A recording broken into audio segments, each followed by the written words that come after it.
किस परिस्थिति में कैसा व्यवहार करना है, किसको गोद में बिठाना है और किसको अपने शेर के जबड़ों में डाल देना है।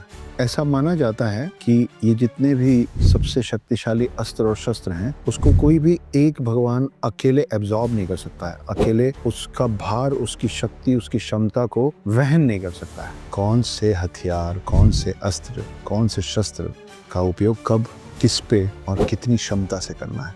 और तब आई दुर्गा, जिन्होंने शिव जी से त्रिशूल ले लिया, विष्णु जी से सुदर्शन चक्र ले लिया, ब्रह्मा जी से वो ले लिया, बाकी जितने अस्त्र शस्त्र वो जमा कर पाई वो सब लेके वो अपने अंदर समाहित कर पाई। तो नदियां सिर्फ फीमेल नहीं होती है, नदियां मेल भी होती हैं। अब आपको लगेगा ये कैसी बात कर रहा है।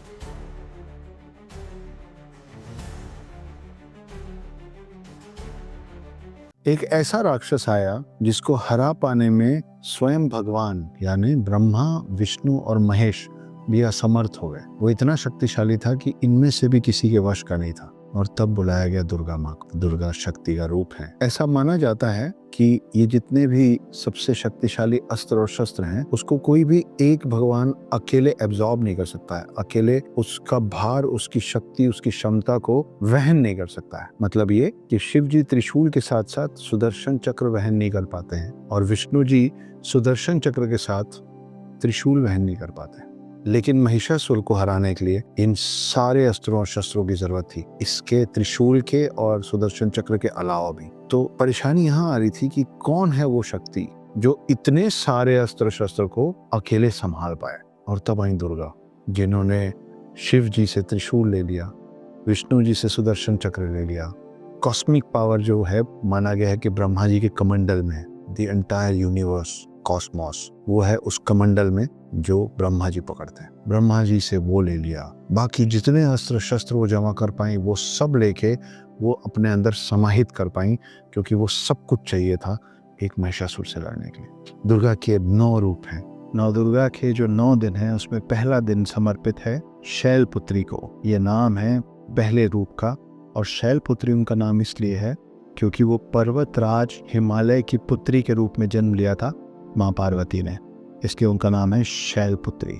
हमारा ऐसा मानना है कि हर महिला में दुर्गा के ये पूरे 9 अवतार, 9 रूप होते हैं। अलग अलग उनके जीवन खंड में और अलग अलग वक्त में वो ये सारे अवतार जीती हैं। तो इसलिए हम नवदुर्गा के समय महिलाओं को, बच्चियों के प्रति हम अपना सद्भाव रखते हैं, समर्पित होते हैं, समर्पण देते हैं और पूजा प्रार्थना करते हैं। तो पहली है शैलपुत्री। दूसरी जो अवतार है उनका नाम है ब्रह्मचारिणी। क्यों है ये नाम?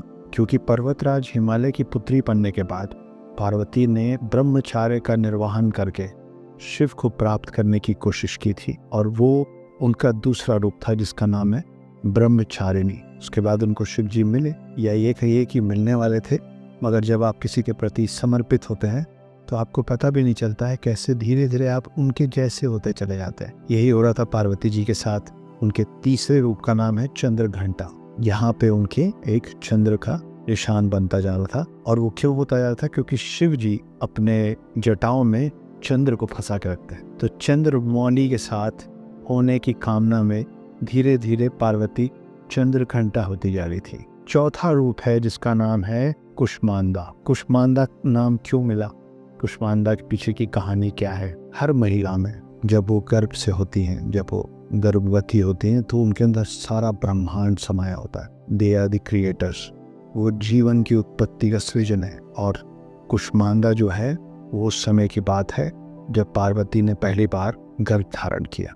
तो उनके लाइफ के उस स्टेज में जब वो प्रेग्नेंट हुई, जब उन्होंने गर्भ धारण किया, तब उनके रूप का जो नाम रखा गया वो पड़ा कुष्मांडा। और उसके बाद आती है स्कंद माता। स्कंद नाम है कार्तिक का, जो कि उनके पुत्र हैं। तो जब स्कंद यानी कार्तिक की वो माता बनी गर्भवती होने के बाद, तब उनका नाम पड़ा स्कंद माता।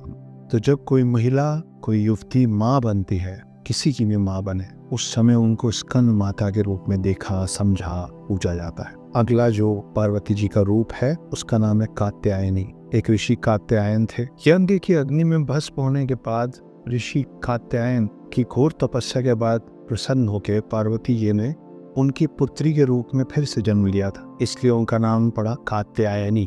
ऋषि कात्यायन की पुत्री का नाम कात्यायनी। इनका जो अगला रूप है उसका नाम है काल रात्रि। नाम से ही समझ में आता है जो सारी विपदा हरने की क्षमता रखे, जो काल का भी नाश करे, हर दिक्कत विपदा हर परेशानी को समाप्त करने की जिसमें क्षमता हो उसको कहते हैं काल रात्रि। अगला जो उनका रूप है उसका नाम है महागौरी। घोर तपस्या में बैठ के पार्वती जी का जो रंग था वो दुबिन हो गया था, वो बैठ गया था, और उससे खुश होकर जब शिव जी प्रकट हुए तो गंगा मैया में पार्वती जी का स्नान करा के उन्होंने उनका रंग फिर से निखारा था, और जैसे ही गंगा में उनका स्नान हुआ था तो बिल्कुल चमक चुकी थी, बिल्कुल उनके शरीर से तेज निकल रहा था, रोशनी निकल रही थी, और इसलिए उनका नाम महागौरी पड़ा। आखिरी नाम जो है वो है सिद्धिदात्री, जिसका मतलब होता है कि जो लोग पार्वती जी की या नव दुर्गा की पूजा करते हैं उनको सिद्धि, जो कि 8 तरीके की सिद्धियां होते हैं, वो सारी प्रदान करने की जो क्षमता है, आशीर्वाद स्वरूप जो देने की शक्ति रखती है, वो है सिद्धिदात्री। और इसीलिए उस पूरे नौ दुर्गा के नाम में आखिरी नाम में सिद्धिदात्री आता है, क्योंकि जो पूरे 9 दिन सारे विधि विधान से सारी चीजें पूर्ण करे उसको आशीर्वाद स्वरूप 8 की 8 सिद्धियां मिल सकती हैं, और जो वो 8 की 8 सिद्धियां दे सकता है उनका नाम है सिद्धिदात्री। तो ये नव दुर्गा के 9 रूप हैं, और ये सब प्रतीक हैं यूनिवर्स, ब्रह्मांड, पृथ्वी में सामंजस्य रखने के लिए, बैलेंस करेक्ट रखने के लिए, ममता का, गुस्से का, पाप को खत्म करने का, पुण्य को आशीर्वाद देने का। तो इस पूरे यूनिवर्स में जो बैलेंस बना के रखते हैं वो सिर्फ विष्णु जी नहीं।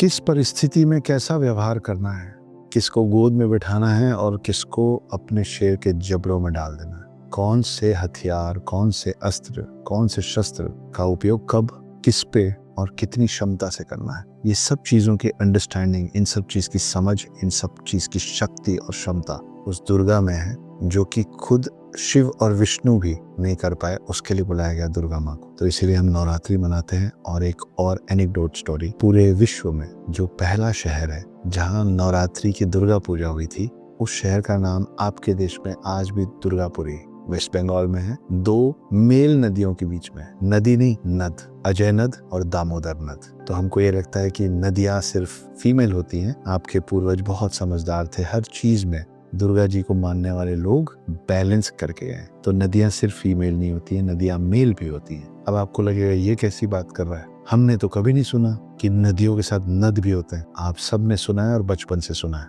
बताऊं कैसे? ब्रह्मपुत्र, ब्रह्मपुत्र है, ब्रह्मपुत्री नहीं है। तो बचपन से आपने मेल नद का नाम भी सुना है। तो सिर्फ गंगा, जमुना, सरस्वती, नर्मदा, गोदावरी नहीं होती, अजय नद भी होता है, दामोदर नद भी होता है, और होता है ब्रह्मपुत्र। हर जगह बैलेंस होना जरूरी है।